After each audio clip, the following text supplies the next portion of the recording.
Alabama Clemson Part 3. We have seen them play in the past two national championship games. Now they will face off in a national semifinal game at the Sugar Bowl. We bring in Stephen M. Smith of Touchdown Alabama.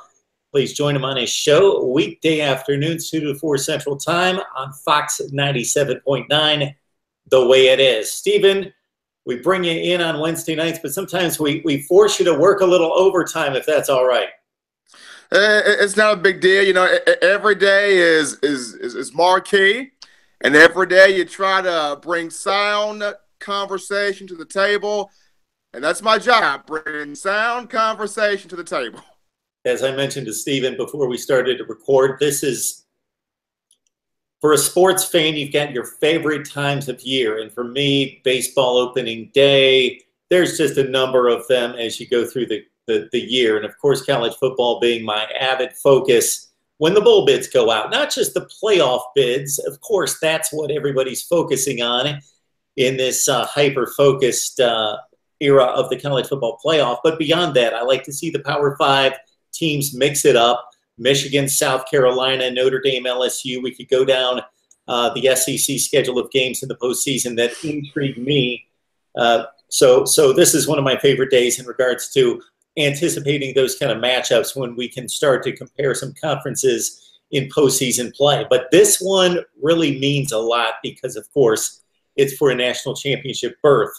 Alabama and Clemson. So, Stephen, when you saw the Alabama logo hit the TV screen, waiting for that fourth playoff participant, were you surprised? Did you expect it? What was your reaction? I wasn't really surprised. I was pleased, wasn't really surprised. My main thing, Mark, was just trying to keep my cell phone muted, because when that Alabama logo hit the screen, you want to talk about the amount of text messages and Twitter inboxes I received. It was just massive. A lot of the other fans, inboxing me saying, "Oh my gosh, Stephen, you did it!" And Stephen, I knew you were going to call that. And Stephen, answer your phone. I'm sitting here just trying to keep my phone muted because the moment the Crimson Tide logo hit the screen, you want to talk about a phone blowing up. That was mine. Well, in 2014, we had the situation which played Ohio State against TCU and Baylor out of the Big 12. We had some controversy last year with Ohio State and Penn State out of the Big 10. I don't know, in terms of two serious power brokers in college football, that we had seen anything like this in terms of the controversy. First, the expectation and the politicking leading into the decision, and then the uproar potentially on the Alabama side. But once they got in, of course, it all came from Buckeye Nation in regards to the perceived snub.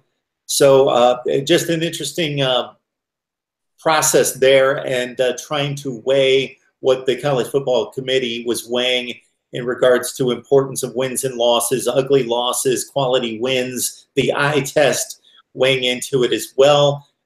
Nick Saban even admitted to a certain extent that he tried to influence the College Football Playoff Committee. I just saw that online a few minutes ago. Is it difficult for you?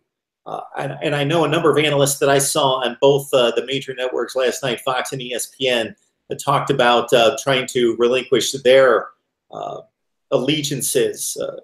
Take a Kirk Herbstreit, who's an Ohio State alum, who said that he believed Alabama to be the fourth best team in the country, or one of the top four.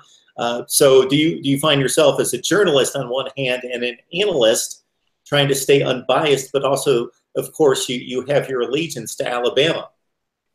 I mean, that happens, and that happens because at the same time, as much as you want to stick to the professional side of things and do your job, cover your team, cover your particular beat, there comes a moment where, and it happens to a lot of us, college football is exciting. And when you cover a particular team and you enjoy that team, you enjoy being around that team, you want to see that team win, you want to see that team succeed, and you want to see that team do well. And especially when it came down to the marbles like this, when you have Ohio State 2 top 10 wins, but Bama saying you have to take the injuries into the account, and Alabama not playing for a conference championship. Ohio State did, and though it won, it squeaked out one against Wisconsin. There were so many mechanisms involved, but I think for the future of the college football playoff, the best thing for the committee and what it needs to do is to continue to fine-tune that process. Really give fans, but not just fans, Mark, really give media pundits like you and myself, college football coaches, everybody a firm understanding. I know the College Football Playoff Committee has this plan. They have this product, and it's a darn good product when you talk about the chaos that ensues and everything that goes into it. But you want to get a more fine-tuned plan on what do you want, what does it take to get from point A, point B, point C, and so on. And I feel like the more the committee will refine this plan, the more you will see more teams go out there in the preseason, really scout out, really attack, really schedule games. But even with that, it's hard to take, injuries into account because that's the most inevitable part of the game. You never know who's going to get hurt.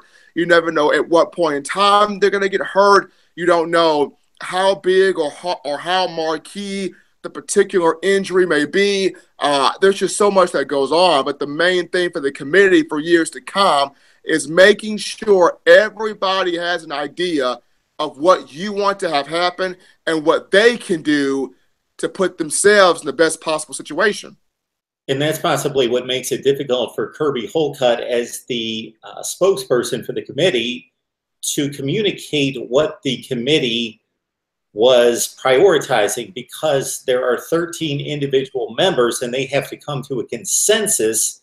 So you have 13 differing opinions and they're all weighing different factors and giving priority to different factors. So for somebody, it might be, I am going to take 4 conference champions, and then I'm going to unfortunately have to discard a 5th. So I'm weighing who is the worst of the 5 conference champions, and I'm going to discard them, and I'm going with 4 conference champions. Other people dive right into the metrics and like to look at the metrics and what some of the advanced metrics tell us about the best teams and the worst teams.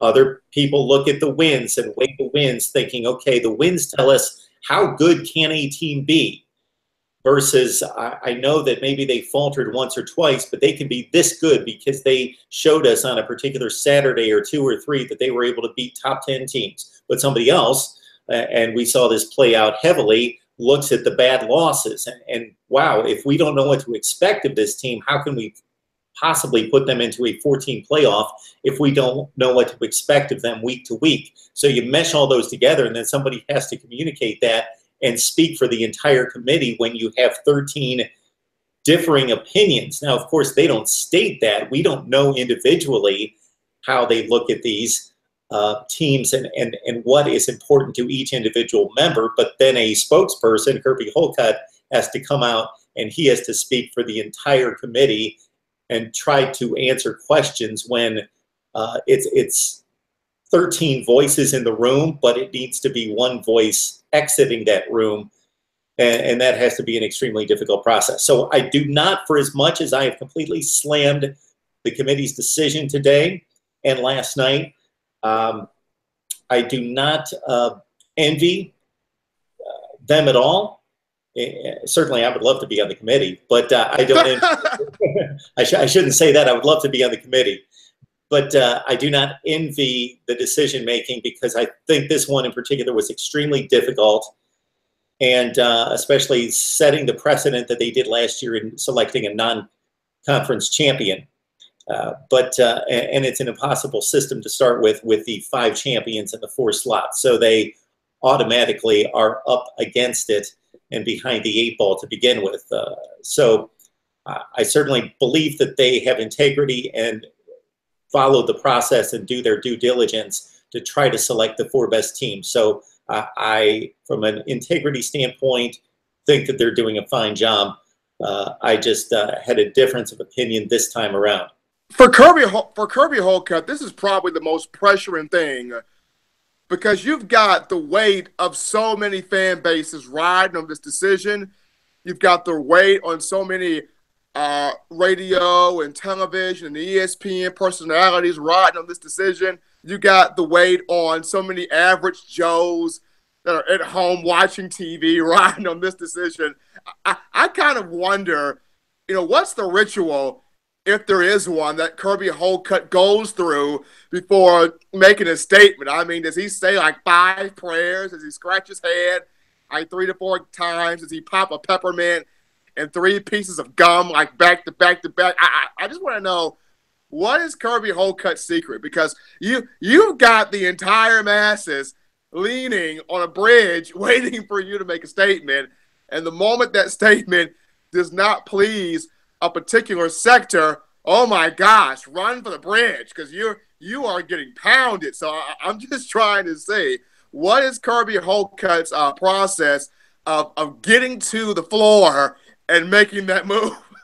Stephen, he probably has a stack of self-help books next to his bed, and then is constantly downloading motivational speakers that build up the complex, because he's certainly in a place to be shot down left and right, and should not be engaging in too much social media.